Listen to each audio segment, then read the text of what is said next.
So we are better humans than we were 100 years ago. 100 years ago. Better human beings. So in that natural... That's debatable. Yeah, it's debatable, of It's course. debatable. It's just that there are more of us, so the proportion is the same. Yeah, across the globe, there are around 17,500 microcities already existing. Their access to public transportation should be within 800 meters of where they're living. How do you think these people take on a project that will start a year from now? It's a gigantic task that the Dubai government has undertaken. Features that are being provided within the community would ensure that you are very happy and your commute time is also low.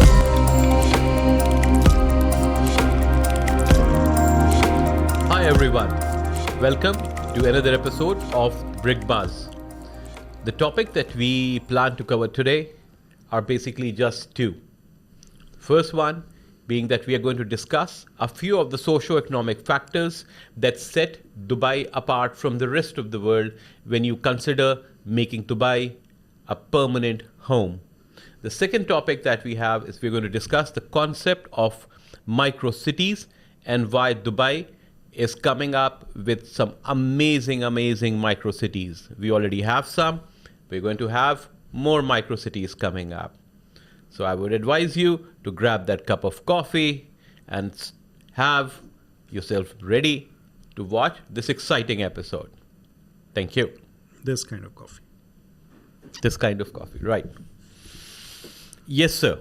So the first thing that we're going to talk about. I just want to say interesting choice of topics. I never thought of Dubai's landscape as a micro city kind of thing, but when you hear it, it makes sense. So let's talk about microcities first. Let's talk about microcities. Let's talk about microcities.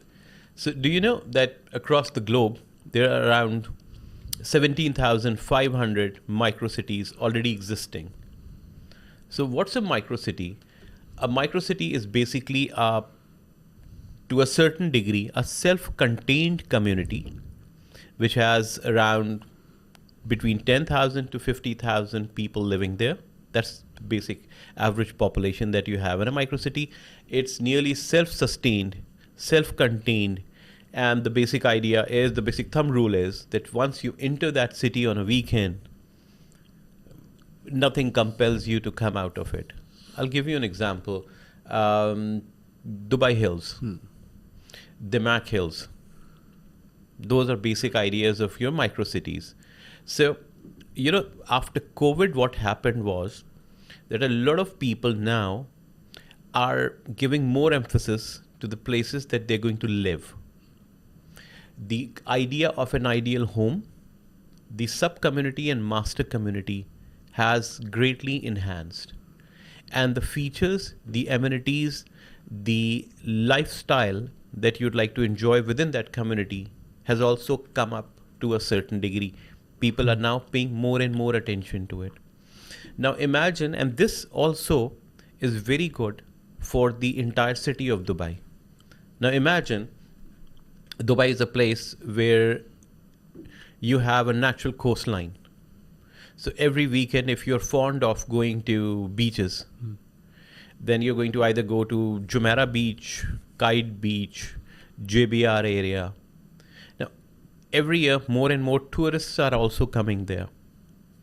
So there is a natural amount of density of population that would go there over a weekend. That would entail your infrastructure to be stretched. Now imagine Damac Hills, Dubai Hills, other places, MBR City, they have their own lagoons. They have their own artificial beaches. They have their own artificial golf courses, natural golf courses as well. So what happens, now if you're fond of that lifestyle that I want to go to a beach, I want to go where water is, and you're living in Damac Hills, then you don't have to drive all the way from Damac Hills to Kite Beach. Let's leave it for the tourists. So within your community, you have even, now Damac Hills too has a floating cinema. So all these features, those factors, they have schools, they have hospitals, they have shopping malls.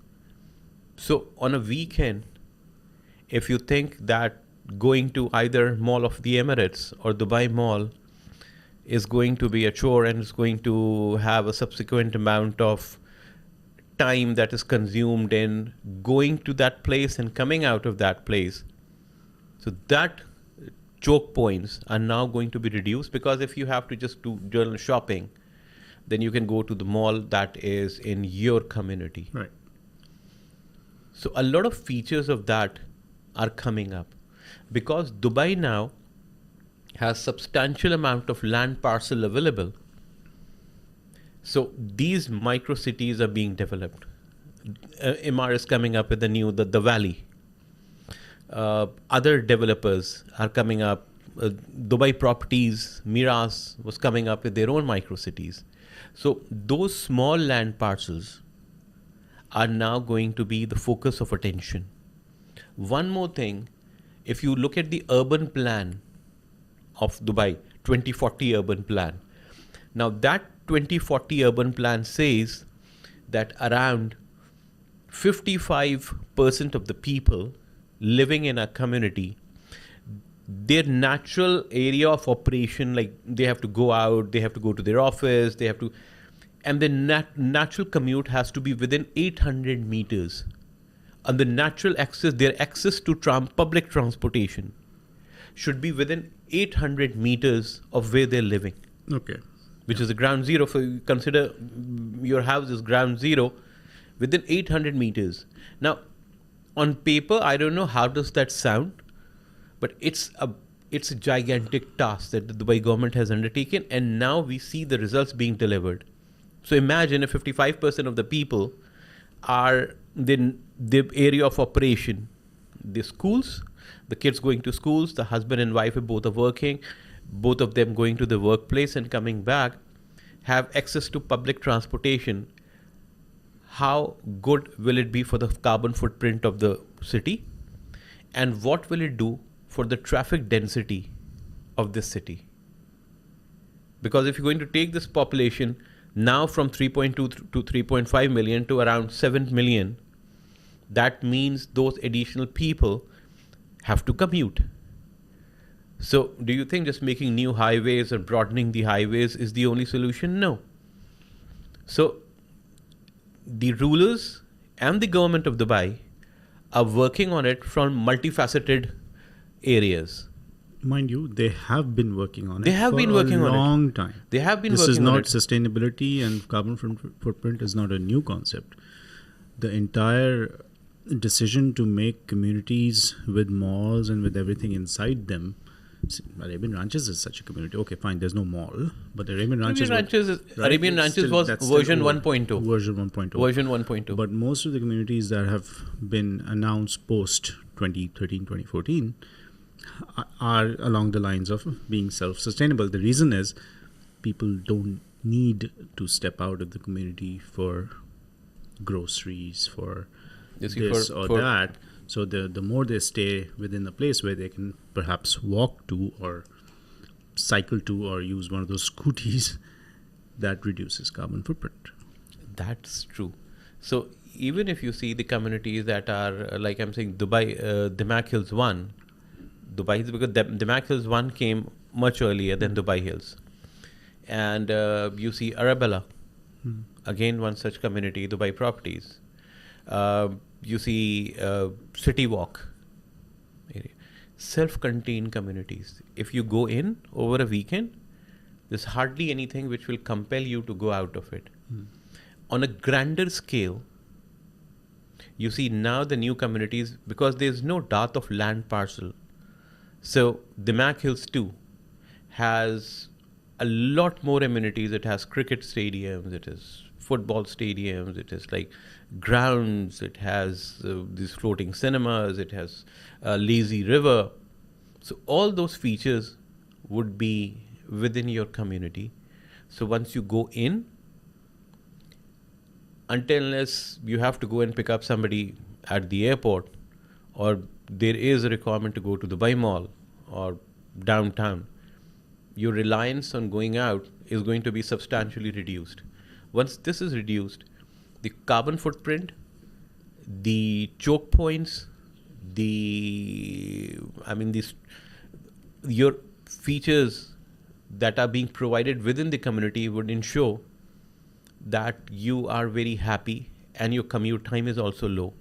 So those micro cities are now taking shape in a better manner. You see version 2.0, version 3.0, version 4.0, with all the new projects that are coming up. And that's the urban plan of 2040 as well. By the way, the microcities plan and self-sustained cities, this is not just a carbon footprint thing. No, just this not. This is also an affordability thing. Yes. So every waterfront and beachfront community that is not affordable now for a certain financial demographic of people, that's where they go. And the developers, the property developers and the government, they've been considerate enough to say, okay, they cannot get to the water, let's give them water. Let's get the water to them. Let's get the water to them. Yeah. Right? So because of all of these things, they've built those communities so that, okay, we don't get a beachfront lifestyle, but we kind of get a beachfront lifestyle. We kind of get. Which is affordable.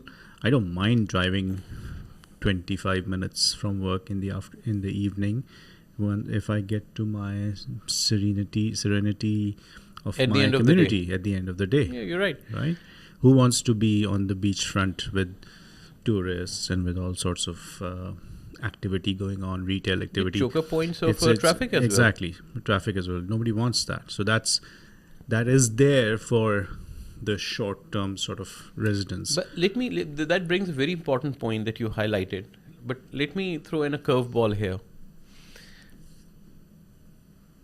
A lot of my clients have been coming to me and saying, Asim, now the communities that are ready, they're cheaper than some of the off-plan projects that are coming up. And why is that?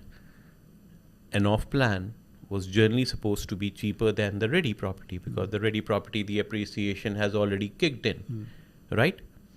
I have the answer to that. Yeah, I also have the answer to that, because let's have your points first, and then I'll. I think the quality of construction, the design, and all of these things of new properties are a lot more advanced than what they used to be. You're talking about Arabian Ranches 1 or Meadows. Right. Those were made 8 to 10 years back. They were not built with so many things. And now the technology has evolved. The infrastructure that needs to be put in place to have a smarter community is much more costlier. The building material has changed. So that means if you had a degradation of your infrastructure in 10 years with the new things that are now being put in place, it's going to be 15 to 20 years. Yeah. So that means your community is going to retain its infrastructure. There is lesser need to upgrade that in a shorter period of time. But those things cost more. Yeah. If you're talking about the alternate energy sources, that's going to be more expensive. If you say we are going to make sure that in a few communities that I've seen, let's talk about Al-Barari, all the parkings they're trying to take most of the parkings in the Aschar sector underground.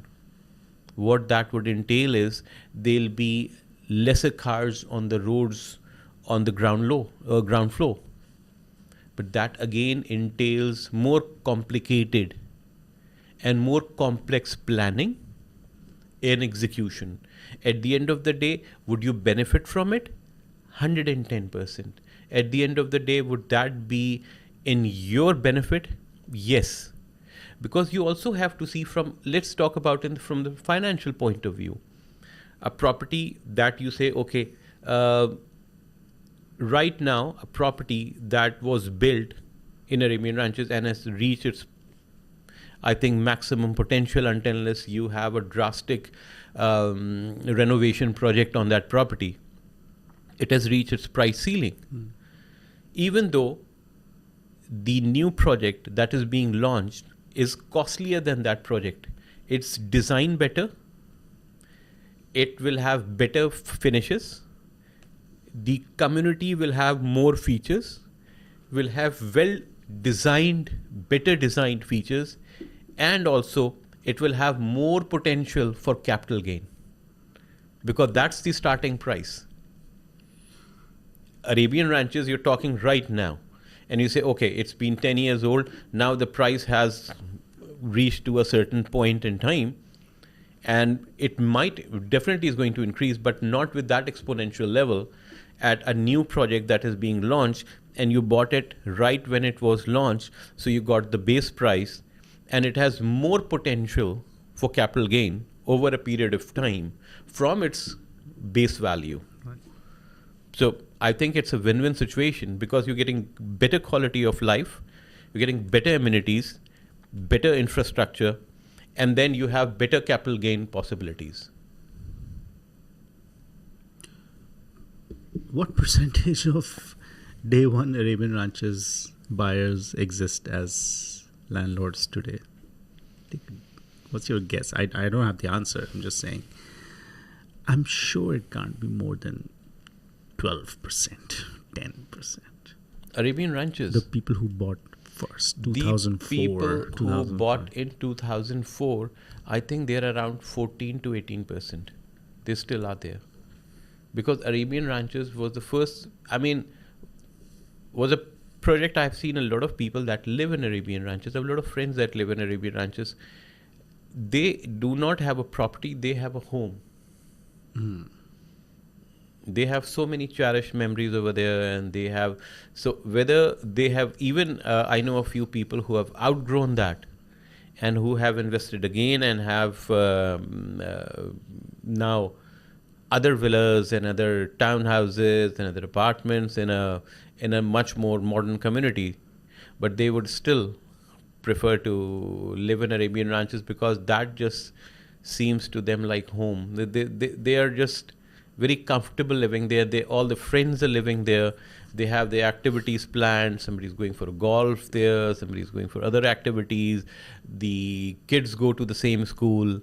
The wives hang out at the same place. Some of the bigger properties, I think the Hattans or the Miradors, those things. Alvaradas. One other community I've seen is Shobha Heartland.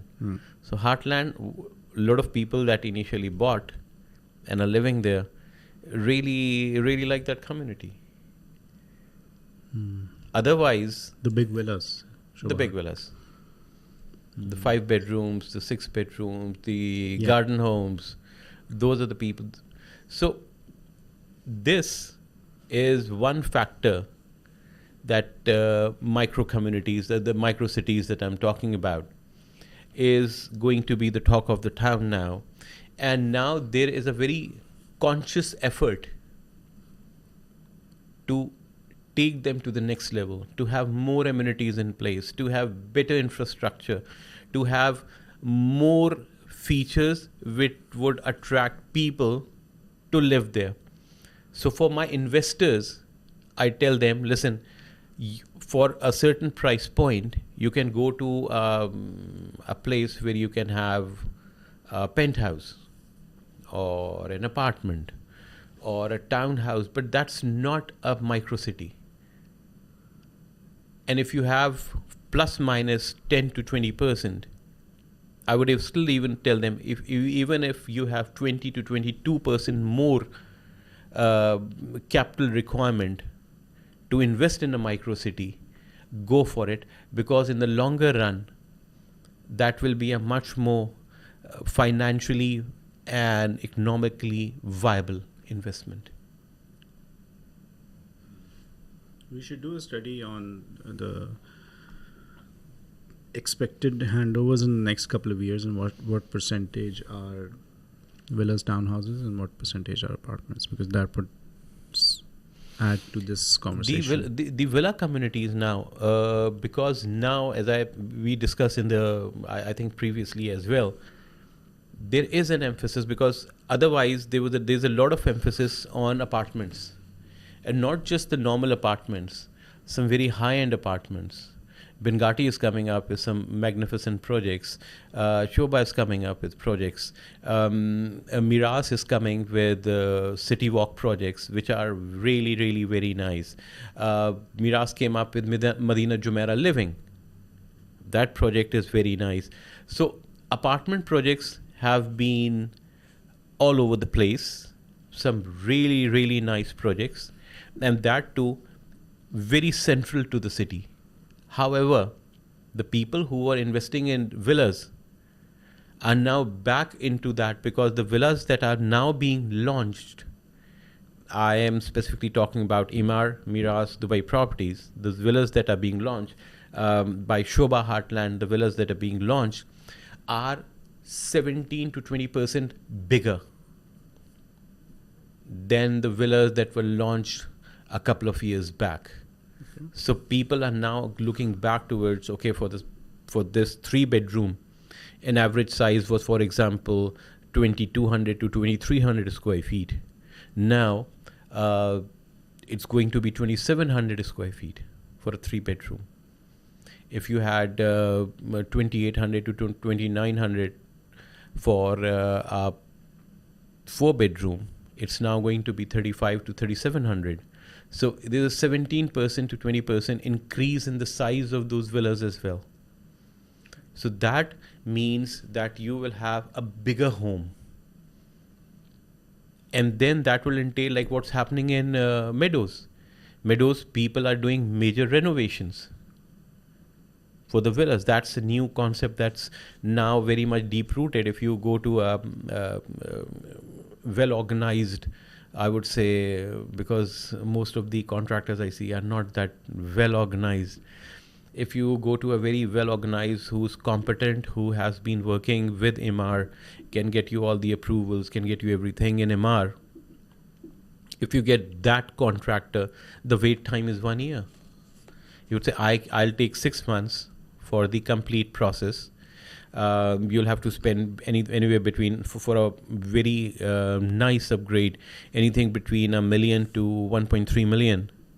And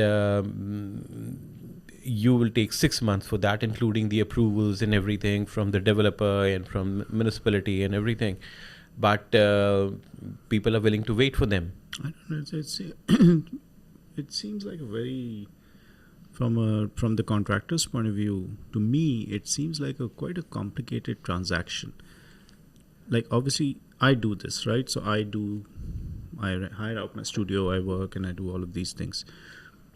It's not, the scale isn't comparable. What I'm saying is, if somebody said to me, here's a bunch of money, we are in Feb right now, from November till next Feb, you're booked with us.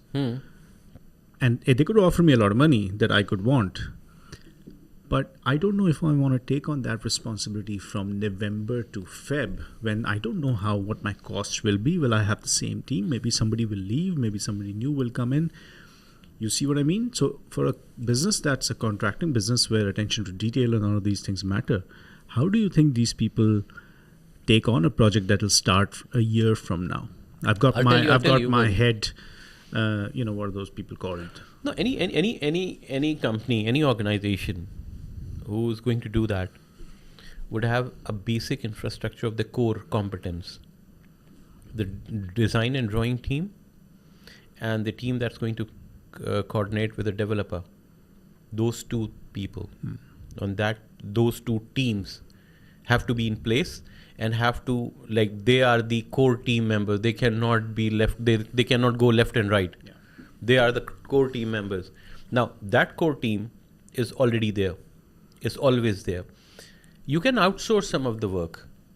But, I mean, if you, for example, I run a real estate, and if I have an expansion plan of where I see myself in 2024 and mid 2024, third quarter and fourth quarter, and I build my plans accordingly that these team members are going to be strategically placed, and I'm going to work on people. That's a whole different topic. That I'm going to work on people, and those people are going to be my key players, and they are not supposed to move left and right. God forbid something happens, some natural disaster, or somebody has to go in an emergency, or somebody has a different Things idea out of at your one point in control. time. That is a possibility, and that you will have contingency planning as well. So as a leader, as a person who manages teams, you will have certain amount of contingency planning. But you take on projects. You know that if you have to take a but the materials and everything that you're going to use are definitely going to be designed and definitely are going to be procured at a later point. So that amount is as per actual, as per the market value. So you're going to go and you're going to say, I'm going to have the complete flooring changed. I don't know what the new thing is going to be after 8-9 months. I can predict, okay, if I'm going to go for this material. Right now the cost is this much. I have these 3 alternates, or these 3 color choice, these 3 palette choices, and then you'll plug and play at that time. So it's as per actual. Okay. So now, once we have done with the microcities, we are going to come to the second topic, which is a lot of people are asking me, why Dubai? People contemplate, I wish to settle down in London. I am planning, Singapore seems like a good option. People say Turkey is a good option. And I'm being very open about it. I'm taking names. Like, people have these genuine questions. So what are the socio-economic factors? There are a lot of factors that we discuss. Oh, Dubai is this thriving and this population and this. But there are a couple of socio-economic factors that go way down and are deep-rooted and have to be considered if you want to make any place your second home. Or not only your second home, but your primary home. And right now, where you're living, your country of residence right now becomes your second home. And the place you're going to shift with your family would become your primary home. So what are those socio-economic factors? So I was deliberating on it and I was reading upon it. So when you consider cities which are already well developed, London, Singapore, Manchester, Durban, Johannesburg, South Africa, you go to those places, you go to places like in England, you're talking about Singapore, you're going to talk about Istanbul, and everywhere across the globe where people consider. They have a massive local population. No, I mean, this concept is very exciting. It's very interesting. They have a considerable amount of local population. So what happens that the local population is okay with the expats coming in, but to a certain degree. Because first of all, the city infrastructure, it's already 90% developed, 95% developed. Now, with the influx of more people coming in, it's being stretched. Road infrastructure, power generation and distribution infrastructure, housing infrastructure, the financial market infrastructure, and the jobs and employment infrastructure. So after a certain time, the local population starts resenting more, like they say, okay, we do not want more immigrants or more expats coming in. And correct me if I'm wrong, but haven't you seen that and haven't you heard that in the news as well? With the rise of right-wing nationalist movements all over the world, a lot of that is happening across Europe. Across Europe as well. Yeah. So if you see Europe, beautiful place to live, it's becoming costlier. The infrastructure is being stretched to the limit. the job market is not that conducive. The economic factors are affecting the local population. So they turn around and put pressure on the government.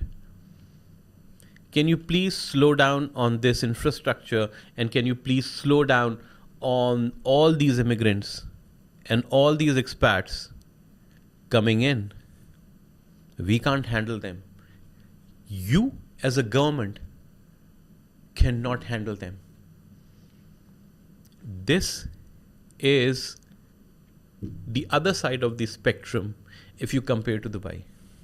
Let's consider Dubai now. People say 93 to 94 to 95, anywhere between 88 to 92% of the population of Dubai is expat. Right? So a substantial number, I would say, is expat population. Now, the Emiratis that are here you can broadly distribute them into two categories. The first category is the Emiratis that are very affluent, self-sufficient. They do not rely on government for any sort of support. They have their mansions, they have their life sorted out. They are living a very, mashallah, comfortable life. 10 years, 20 years, 30 years, 40 years. They're not worried about the expats coming in. There is another segment of Emirati population that is dependent on the government to a certain degree on providing them support. Now, Dubai government has been, and the UAE government has been, and the rulers have been exemplary in providing them this support. So there is no problem in them. Because even like, let's take an example of, I'll give you an example of housing. So now Sheikh Mohammed announced there is a new Latifa city that's coming up, which is $1.5 billion dirhams, 1.5 billion dirham plan. They will have 3,500 plots, out of which 2,300 houses and homes will be given to Emiratis. So since that element of the population is well taken care of, be it the job market, be it the infrastructure, be it the housing, so they are happy, they are safe, they are secure. And then Dubai has a population right now of 3.2 to 3.5 million, which is hardly a population for a city, for a big city. There is no dearth of land here. You see land parcel, if you draw a circle around Dubai, if you expand towards Dubai land, you have a substantial amount of land. If you expand towards Dubai Alan Road, you have a substantial amount of land in that area. If you expand towards Abu Dhabi, there's a substantial amount of land there as well.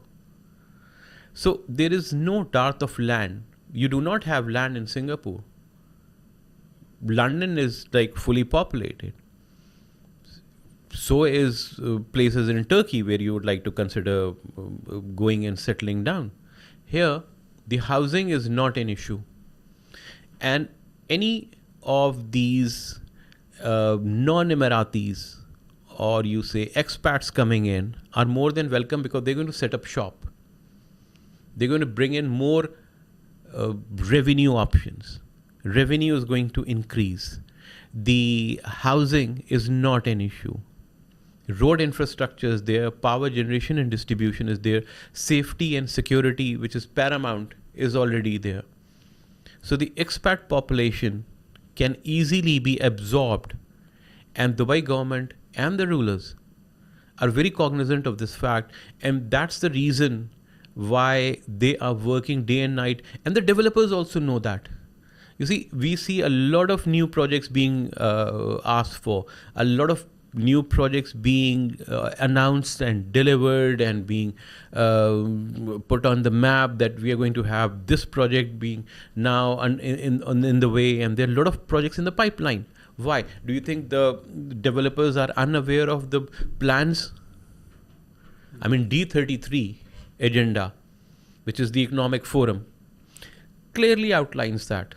And if you read those things, and if you read those reports, it clearly tells you what the vision is and where we are going to take this city. So the dynamics of this city, if you sit down and try and understand, are entirely different. The Emirati population is more than happy to have more expats coming in, because that's going to further strengthen the economy. People coming here is going to provide job opportunities. People coming here are going to set up their organizations, their companies, their infrastructure is going to improve. Everything is going to go from point A to point B to point C in terms of development and in a better direction. So that is why, because people should understand this, if I am going to go to, and this again is a city where you have certain amount of freedom to do whatever you want unless it's in the guideline. A lot of places, this freedom is also not there. So the amount of freedom you get, the amount of safety and security you get, and you're not threatening anybody, like in terms of the local population. If the local population, imagine if the Emirati population was 80% and you were living in a small land parcel, and then you had the expats keep on coming in, it was supposed to be at that point in time, it will say, okay, now we have reached to the max, and any more expat population that's going to come in is going to, the infrastructure is not going to be, the infrastructure is not going to support them. In our case, the infrastructure is being developed to support them. So the dynamics are entirely different for Dubai. I think anybody who wants to come in, raise their kids, and talking about 20 years, 30 years, 35 years, spending their life here, should consider these points as well. And I don't see a lot of people on the real estate forums or any other forum talking about these points. They're not numbers as such. They're not like, okay, you invest in a property, it's X million, and then you'll get this dividend and Y million. But there are other features as well, other factors as well. The socio-economic factors. What you're going to go through when you want to go and live at a certain place. What's the cultural shock is going to be? You think you can get from one point in the globe, Asia, and you go and settle in Europe, there's not going to be a cultural shock.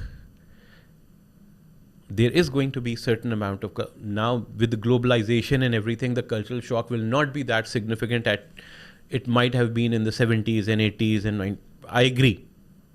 Now the globalization is there and the cultural shock will not be that significant, but still it will be there. Dubai, that is going to be mitigated to a great degree.